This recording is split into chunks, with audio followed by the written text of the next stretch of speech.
Thank you very much. Thank you.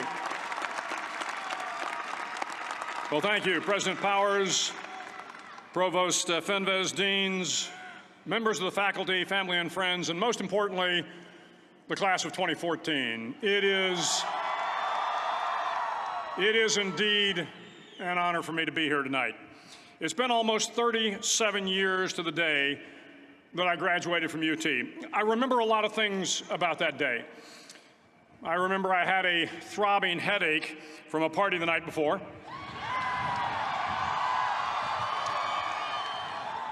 I remember I had a serious girlfriend, who I later married.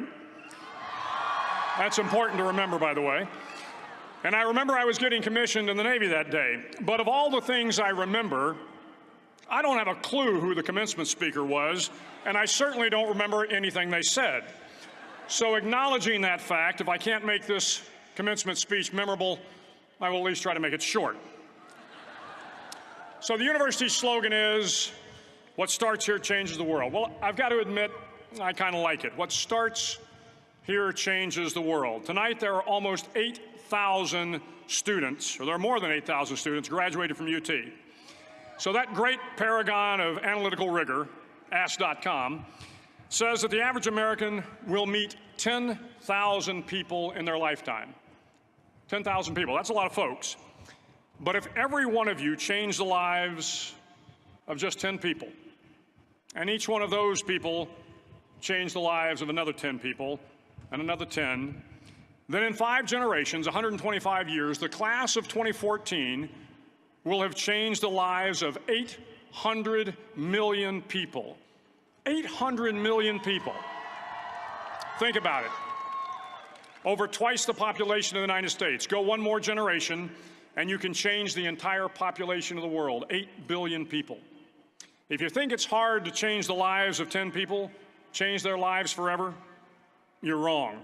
I saw it happen every day in Iraq and Afghanistan. A young Army officer makes a decision to go left instead of right down a road in Baghdad, and the 10 soldiers with him are saved from a close-in ambush.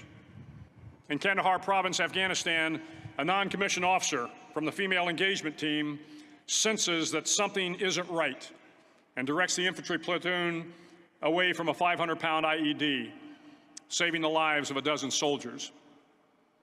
But if you think about it, not only were those soldiers saved by the decisions of one person, but their children were saved, and their children's children. Generations were saved by one decision, one person. But changing the world can happen anywhere, and anyone can do it. So what starts here can indeed change the world. But the question is, what will the world look like after you change it? Well, I'm confident that it will look much, much better.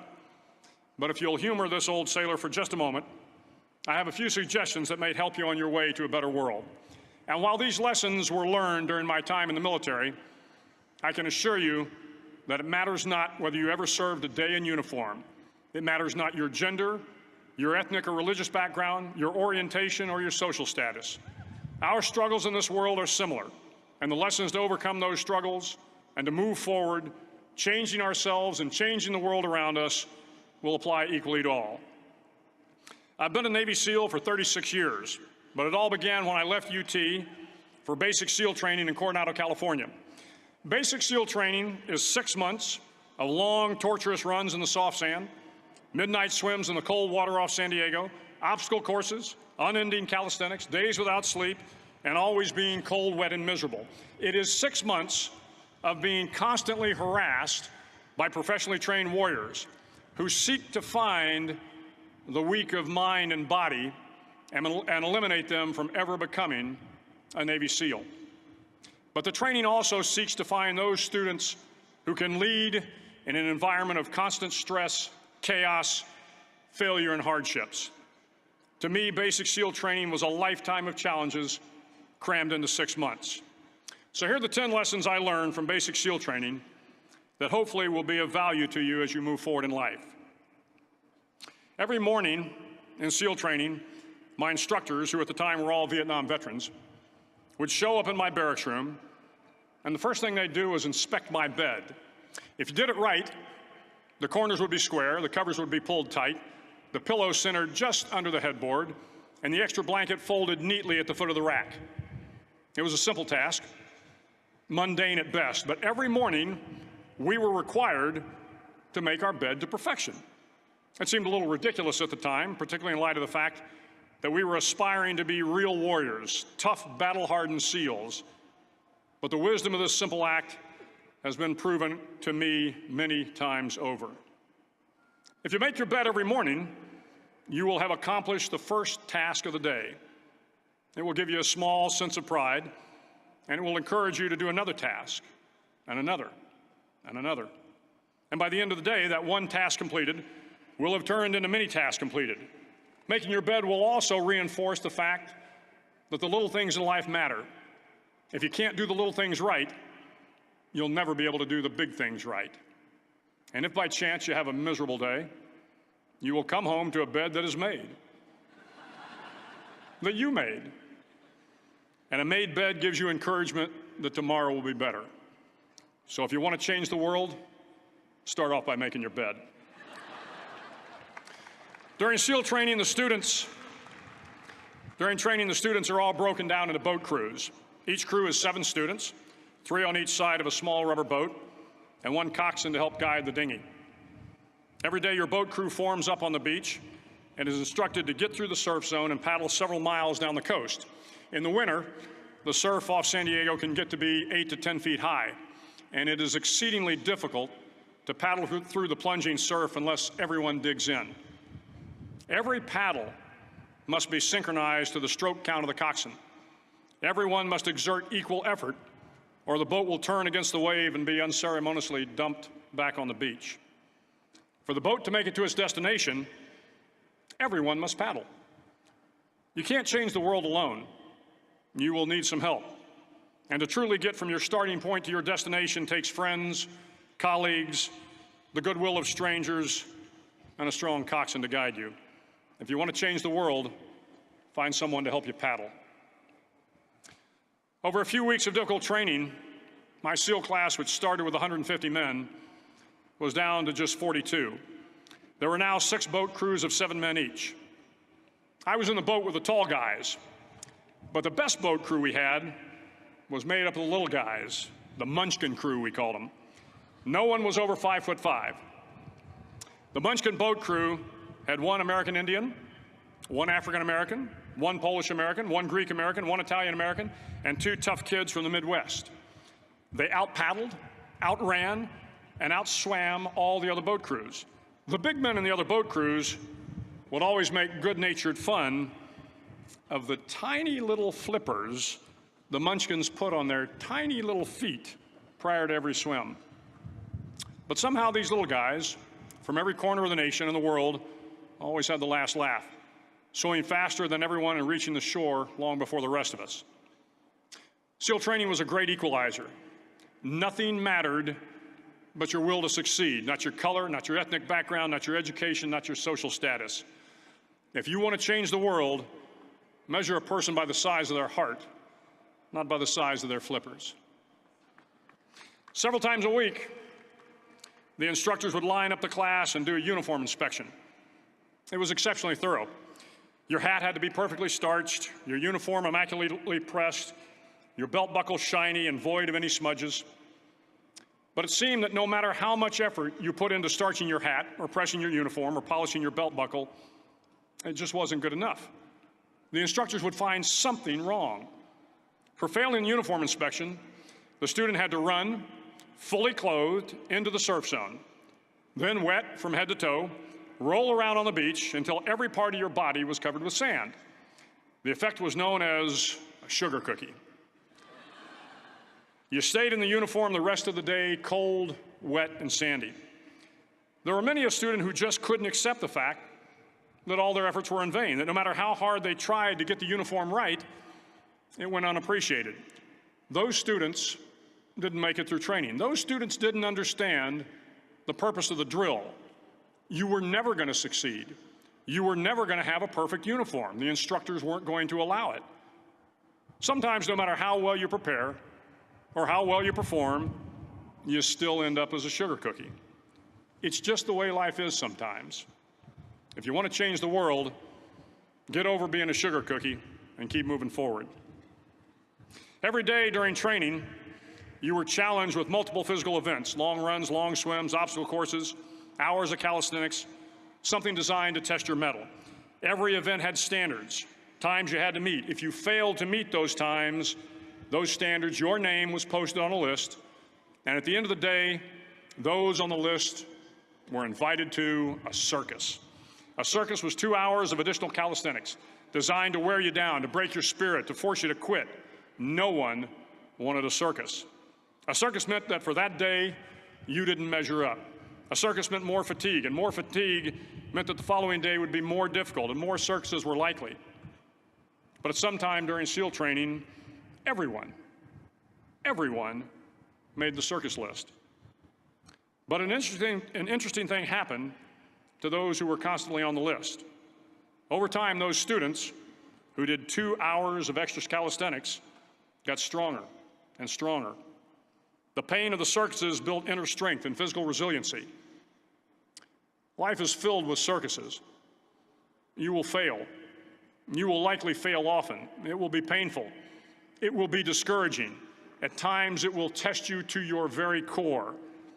But if you want to change the world, don't be afraid of the circuses. At least twice a week, the trainees were required to run the obstacle course. The obstacle course contained 25 obstacles, including a 10-foot wall, a 30-foot cargo net, a barbed wire crawl, to name a few. But the most challenging obstacle was the slide for life. It had a 3-level, 30-foot tower at one end and a 1-level tower at the other. In between was a 200-foot-long rope.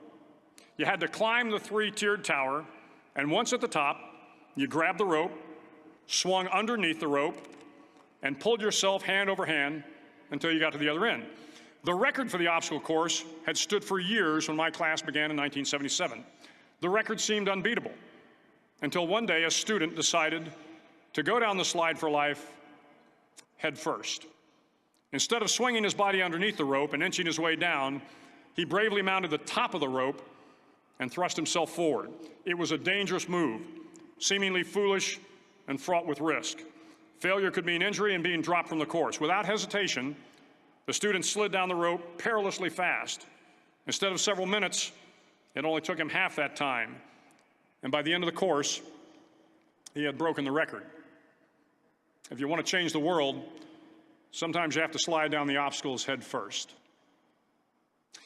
During the land warfare phase of training, the students are flown out to San Clemente Island, which lies off the coast of San Diego. The waters off San Clemente are a breeding ground for the great white sharks.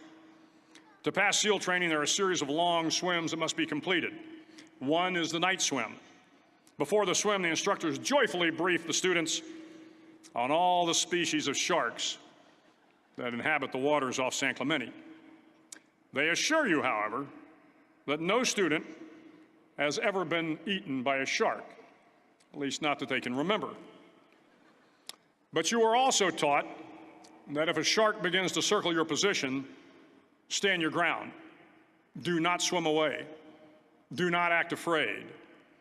And if the shark, hungry for a midnight snack, darts towards you, then summons up all your strength and punch him in the snout, and he will turn and swim away. There are a lot of sharks in the world. If you hope to complete the swim, you will have to deal with them. So if you want to change the world, don't back down from the sharks. As Navy SEALs, one of our jobs is to conduct underwater attacks against enemy shipping. We practice this technique extensively during training. The ship attack mission is where a pair of SEAL divers is dropped off outside an enemy harbor and then swims well over 2 miles underwater, using nothing but a depth gauge and a compass to get to the target.